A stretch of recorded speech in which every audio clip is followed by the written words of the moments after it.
ಹಿತರಕ್ಷಣಾ ವೇದಿಕೆಯ ಹೋರಾಟಕ್ಕೆ ನಮ್ಮ ಪಕ್ಷದ ಸಂಪೂರ್ಣ ಬೆಂಬಲವನ್ನ ಈ ಸಂದರ್ಭದಲ್ಲಿ ವ್ಯಕ್ತಪಡಿಸುತ್ತಾ ಈ ಒಂದು ಹೋರಾಟಕ್ಕೆ ಪಕ್ಷಾತೀತವಾಗಿ ಎಲ್ಲ ಪಕ್ಷದವರು ಕೂಡ ಬೆಂಬಲವನ್ನು ಕೊಡೋದ್ರ ಮುಖಾಂತರ ರೈತರ ಹಿತರಕ್ಷಣೆಗೆ ಎಲ್ಲರೂ ಕೂಡ ಬದ್ಧರಾಗಿದ್ದೇವೆ ಅಂತಕ್ಕಂಥದ್ದನ್ನ ಇಷ್ಟು ಸಂಖ್ಯೆಯಲ್ಲಿ ಸೇರಿರ್ತಕ್ಕಂಥ ನಮ್ಮ ರೈತ ಬಾಂಧವರು ಎಲ್ಲರೂ ಕೂಡ ಇಲ್ಲಿ ತೋರಿಸಿದ್ದೇವೆ.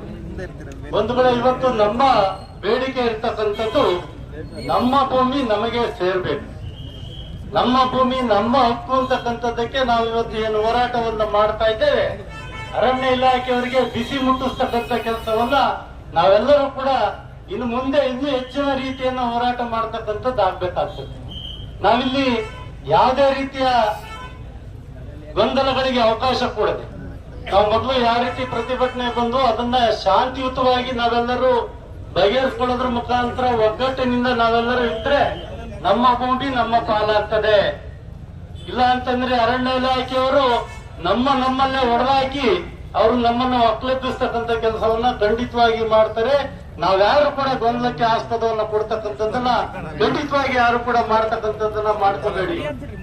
ಇವತ್ತು 50-60 ವರ್ಷಗಳ ಇದ್ದಂತಹ ರೈತರನ್ನ ಯಾರ ಪಾಣಿ ಇದೆ, ಮ್ಯೂಟೇಷನ್ ಇದೆ, ಬೋರ್ಡ್ ಆಗಿದೆ ಅಂತ ಜಮೀನನ್ನ ಇವತ್ತು ಒಕ್ಕಲೆಬ್ಬಿಸಬೇಕು ಅಂತಕ್ಕಂಥ ನಿಟ್ಟಿನಲ್ಲಿ ಇವತ್ತು ನೋಟಿಸ್ ಅನ್ನ ಕೊಡ್ತಕ್ಕಂಥ ಕೆಲಸವನ್ನ ಅರಣ್ಯ ಇಲಾಖೆಯವರು ಮಾಡ್ತಾ ಇದ್ದಾರೆ. ಅವರಿಗೆ ನಾವೆಲ್ಲರೂ ಕೂಡ ತಕ್ಕ ಉತ್ತರವನ್ನು ಕೊಡಬೇಕು. ನಮ್ಮ ಭೂಮಿ ನಮಗೆ ಉಳಿಬೇಕು. ಅದಕ್ಕೆ ಹೋರಾಟವನ್ನ ಇನ್ನು ಹೆಚ್ಚಿನ ರೀತಿಯಲ್ಲಿ ಮಾಡ್ತಕ್ಕಂಥದ್ದಕ್ಕೆ ನಾವು ನಿಮ್ ಜೊತೆ ಇರ್ತೇವೆ ಅಂತಕ್ಕಂಥ ಮಾತನ್ನ ಈ ಸಂದರ್ಭದಲ್ಲಿ ಹೇಳ್ತಾ, ಈಗಾಗಲೇ ಬಹಳಷ್ಟು ಕೂಡ ಇವತ್ತು ನಮ್ಮ ಸ್ನೇಹಿತರು ಹೇಳ್ತಾ ಇದ್ರು 2016ರಲ್ಲಿ ಏನು ನಾವು ನೋಟಿಫಿಕೇಶನ್ ಆಗಿದೆ ಅಂತ ಹೇಳ್ತಾ ಇದ್ದಾರೆ.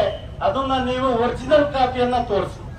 ನೀವು ಸರ್ಟಿಫೈಡ್ 1916ನೇ ಇಸ್ವಿದು ಸರ್ಟಿಫೈಡ್ ಕಾಪಿನ ತೋರಿಸ್ಬಿಟ್ರೆ ಅದ್ಯಾರು ಒಪ್ಪೋದಿಲ್ಲ. ನಾವು ಯಾವ್ದಾದ್ರು ಒಂದು ಸರ್ಟಿಫೈಡ್ ಕಾಪಿ ನಮ್ಗೆ RTC ಆಗಿದೆ ಅಂತ ತಂದು ಕೊಟ್ಬಿಟ್ರೆ ನೀವು ಒಪ್ತೀರಾ?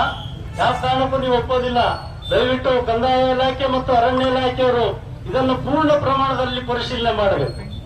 ಏನು ಈ ಭಾಗದಲ್ಲಿ ಶ್ರೀಗಂಧದ ತೋಪು ಇತ್ತು ಅಂತ ಹೇಳಿ ನೀವ್ ಹೇಳ್ತೀರಿ, ನೋಟಿಸ್ ಕೊಡ್ತಾ ಇದ್ದೀರಿ. ಎಲ್ಲಾದ್ರೂ ಒಂದು ಶ್ರೀಗಂಧದ ತೋಪು 1 ಎಕರೆ 2 ಎಕರೆಯಲ್ಲಿ ಇರ್ತಕ್ಕಂಥ ಜಾಗವನ್ನ ತೋರಿಸಿ ಖಂಡಿತವಾಗಿ ನೀವ್ ಹೇಳಿದ್ದಕ್ಕೆ ನಾವು ಹೋಗ್ತಕ್ಕಂಥ ಕೆಲಸವನ್ನ ಮಾಡ್ತೇವೆ. ನೀವು ತಪ್ಪು ಮಾಹಿತಿಯನ್ನ ಕೊಡೋದ್ರ ಮುಖಾಂತರ ಸರ್ಕಾರಕ್ಕಿರ್ಬೋದು, ಅಧಿಕಾರಿಗಳಿಗಿರ್ಬೋದು ಅದನ್ನ ತಪ್ಪು ಮಾಹಿತಿಯನ್ನ ಕೊಟ್ಟು ರೈತರನ್ನ ಒಕ್ಕಲೆಬ್ಬಿಸ್ತಕ್ಕಂಥದ್ದಕ್ಕೆ ಖಂಡಿತವಾಗಿ ನಾವು ಖಂಡಿಸ್ತೇವೆ ಅಂತಕ್ಕಂಥ ಮಾತನ್ನ ಹೇಳ್ತಾ ಈ ಸಂದರ್ಭದಲ್ಲಿ ನಾವೆಲ್ಲರೂ ಕೂಡ ಒಟ್ಟಾಗಿ ಒಗ್ಗಟ್ಟಾಗಿರೋಣ. ಇವತ್ತು 50-60 ವರ್ಷಗಳಿಂದ ನಾವು